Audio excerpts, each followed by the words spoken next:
Se colocó una cámara Bolívar 2060K en un barranco del Pirineo aragonés durante 2 semanas.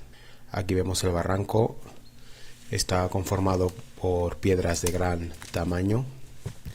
Aquí vemos un corzo que pasó a través de este barranco.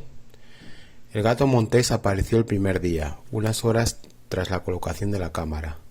Tardó 1 semana en aparecer de nuevo. Podemos observar el par de franjas negras de la cara, típicas del gato montés.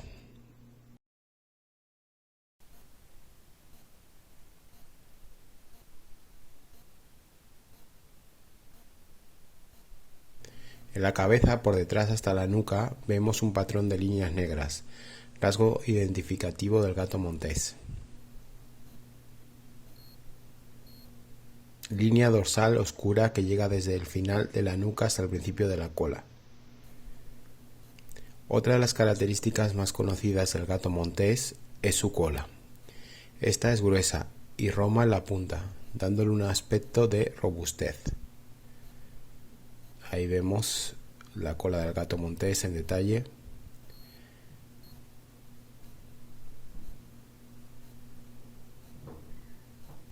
La jineta comparte hábitat con el gato montés. Aquí tenéis una comparación del tamaño de estos dos carnívoros. Vemos que la jineta es un poquito más grande que el gato montés y mucho más larga. Esto puede cambiar en otros individuos.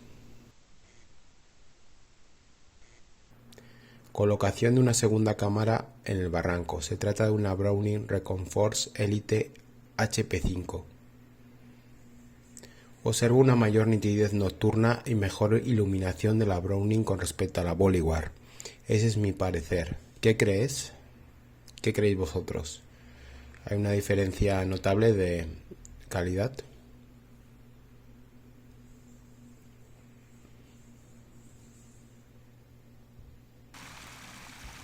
Este es el riesgo de poner la cámara en un barranco. Por suerte la corriente no llegó hasta la altura de la cámara.